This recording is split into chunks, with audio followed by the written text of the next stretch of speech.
नमस्कार, eighty news today में आपका स्वागत है। हम आपके लिए लेके आए हैं देश दुनिया की 25 बड़ी खबरें जो आपके काम की होती हैं और आपकी जानकारी को बढ़ाती हैं। पहली बड़ी खबर देख लेते हैं। राष्ट्रीय विज्ञान दिवस पर नई एआई नीति। आज देश भर में राष्ट्रीय विज्ञान दिवस मनाया जा रहा है। इस अवसर पर केंद्र सरकार ने भारत एआई मिशन 2.0 की घोषणा की। इस नीति का मुख्य उद्देश्य ग्रामीण क्षेत्रों में आर्टिफिशियल इंटेलिजेंस के जरिए स्वास्थ्य और कृषि सेवाओं को सुलभ बनाना है।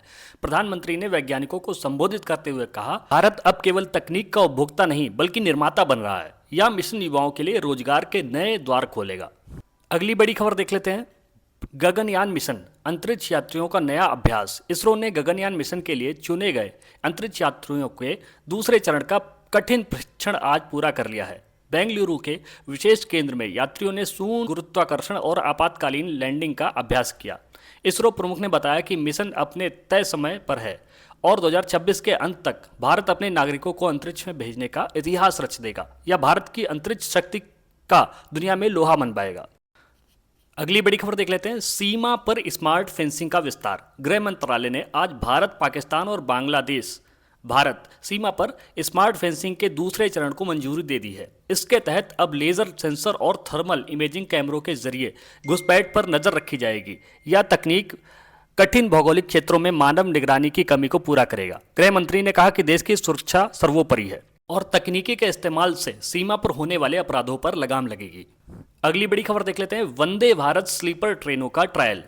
रेल मंत्रालय ने आज पहली वंदे भारत स्लीपर ट्रेन का सफल ट्रायल पूरा किया। यह ट्रेन दिल्ली से मुंबई के बीच चलाई गई, जिसने अपनी अधिकतम गति 160 किलोमीटर प्रति घंटा को छुआ।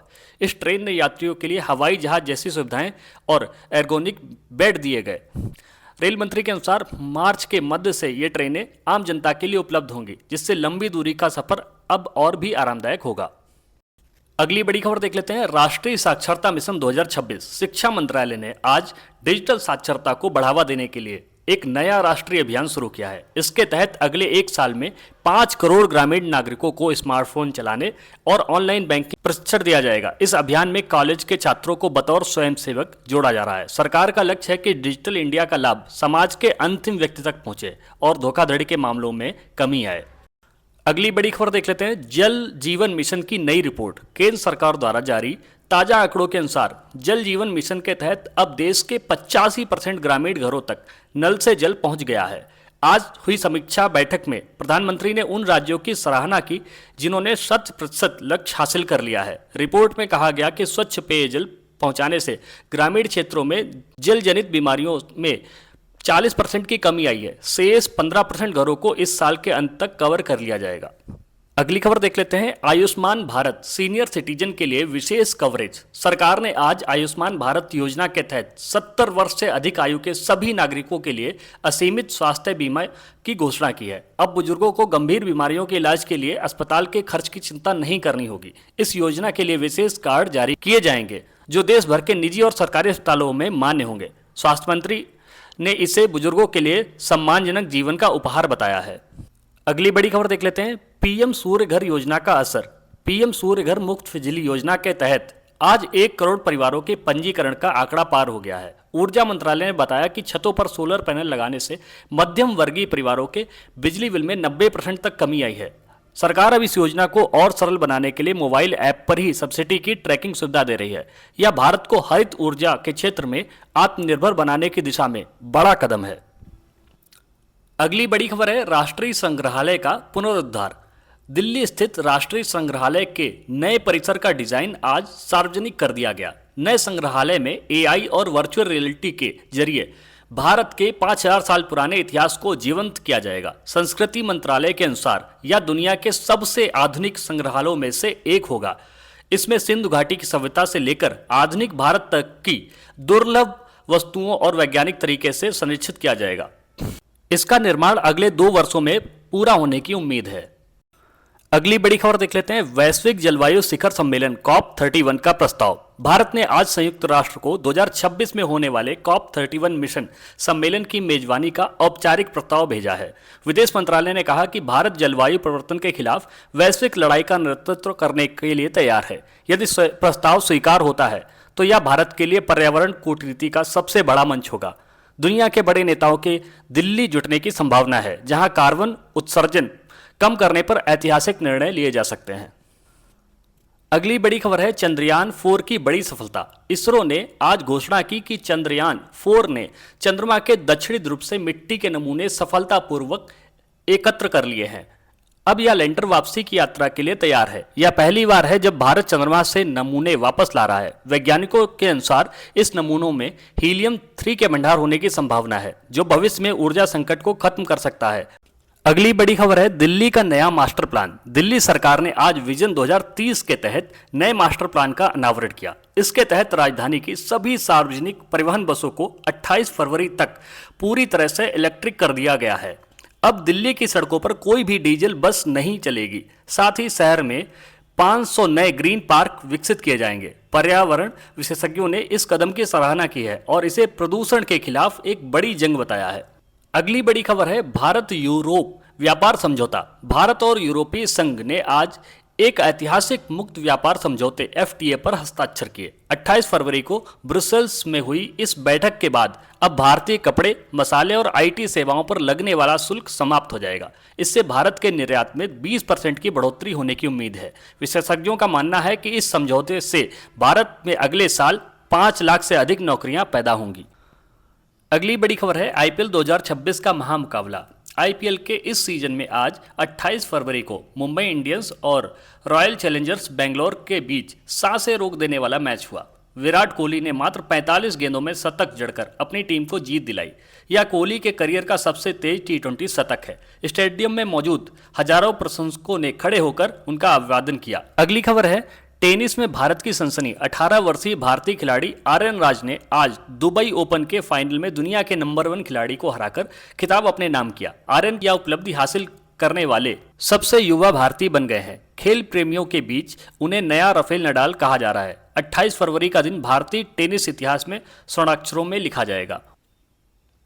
अगली बड़ी खबर है महिला क्रिकेट टीम की सीरीज जीत। भारतीय महिला क्रिकेट टीम ने आज दक्षिण अफ्रीका को हराकर वनडे सीरीज 3-0 से अपने नाम कर ली। कप्तान स्मृति मंधाना ने मैच में शानदार 120 रनों की पारी खेली। गेंदबाजी में रेणुका सिंह ने 4 विकेट झटके। BCCI ने टीम की इस शानदार जीत पर प्रत्येक खिलाड़ियों के लिए विशेष बोनस की घोषणा की है। अगली बड़ी खबर है टेक्नोलॉजी से। एप्पल का नया आईफोन एयर।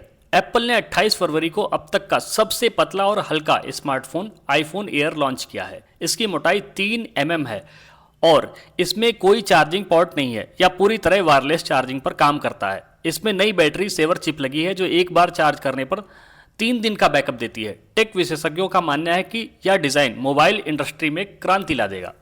अगली बड़ी खबर है टेस्ला की सस्ती इलेक्ट्रिक कार।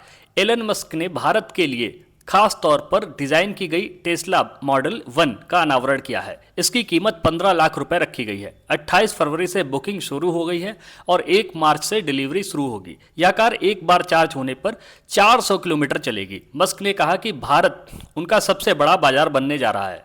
इससे भारत के ऑटोमोबाइल सेक्टर में प्रतिस्पर्धा बढ़ेगी।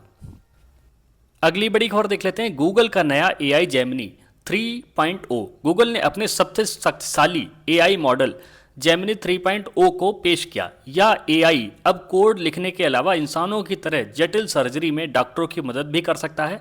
28 फरवरी को इसके लाइव डेमो में दुनिया भर के वैज्ञानिकों को हैरान कर दिया। यह 50 से अधिक भाषाओं को रियल टाइम में अनुवाद करने में सक्षम है, जिससे भाषाई दूरियां कम होंगी। अगली बड़ी खबर है सैमसंग का पारदर्शी लैपटॉप। सैमसंग ने दुनिया का पहला ट्रांसपेरेंट डिस्प्ले वाला लैपटॉप बाजार में उतारा। इसकी स्क्रीन कांच की तरह आर पार देखी जा सकती है, लेकिन चालू होने पर यह शानदार 8K क्वालिटी देती है। 28 फरवरी को इसकी पहली सेल्स में ही सारा स्टॉक खत्म हो गया। यह डिजाइनर्स और आर्किटेक्ट्स के लिए बनाया गया है। टेक जगत में इस आविष्कार की काफी चर्चा है। अगली बहुत अच्छी खबर है मानव शरीर में नैनो चिप। मेडिकल साइंस और टेक्नोलॉजी के मिलन का एक अद्भुत उदाहरण देखने को मिला। 28 फरवरी को भारतीय स्टार्टअप ने एक नैनो चिप लॉन्च की, जिसे त्वचा के नीचे लगाने से शुगर और ब्लड प्रेशर की रियल टाइम निगरानी की जा सकेगी। यह चिप सीधे स्मार्टफोन से जुड़ेगी और किसी भी आपात स्थिति में एम्बुलेंस को अलर्ट भेजेगी। यह भविष्य की चिकित्सा पद्धति को बदल देगा। अगली बड़ी खबर है रिलायंस का green hydrogen plant. Mukesh Ambani ने गुजरात के जामनगर में एशिया के सबसे बड़े ग्रीन हाइड्रोजन प्लांट का उद्घाटन किया। 28 फरवरी से इसका उत्पादन शुरू हो जाएगा। अंबानी ने घोषणा की 2030 तक रिलायंस पूरी तरह से नेट जीरो कंपनी बन जाएगी। यह प्लांट भविष्य में पेट्रोल और डीजल के विकल्प के रूप में हाइड्रोजन ईंधन उपलब्ध कराएगा, जिससे प्रदूषण कम होगा। अगली बड़ी खबर है डीप फेक पर। भारत सरकार ने नया कानून पास किया है, जिसके तहत एआई द्वारा बनाए गए किसी भी अश्लील या भ्रामक वीडियो को फैलाना गैर जमानती अपराध होगा। दोषियों को 10 साल की सजा और 1 करोड़ रुपए तक जुर्माना देना पड़ सकता है। आईटी मंत्रालय ने एक विशेष एआई टास्क फोर्स का गठन किया है, जो इंटरनेट पर ऐसे कंटेंट की 24 घंटे निगरानी करेगी। अगली बड़ी खबर है शिक्षा में वर्चुअल क्लासरूम। शिक्षा मंत्रालय ने पीएम ई विद्या 2.0 लॉन्च किया। इसके तहत 28 फरवरी से देश के 1 लाख सरकारी स्कूलों को वर्चुअल रियलिटी लैब से जोड़ दिया गया है। अब छात्र घर बैठे ही मंगल ग्रह की सैर या मानव जीवन के अंगों को 3D में देख सकेंगे। शिक्षा विशेषज्ञों का कहना है कि यह कदम भारतीय शिक्षा प्रणाली को आधुनिक बना देगा। अब सोना चांदी की कीमत जान लेते हैं। सोने की कीमत 1,76,606 रुपए प्रति तोला हो गई है और वहीं चांदी 3,02,000 रुपए प्रति किलो के हिसाब से बिक रही है। तो ये थी देश दुनिया की 25 बड़ी खबरें। अगर आपको हमारी खबरें अच्छी लगती है, इससे आपकी जानकारी बढ़ती है, तो चैनल को सब्सक्राइब करिए, वीडियो को लाइक करके अपने मित्रों के साथ भी शेयर कीजिए।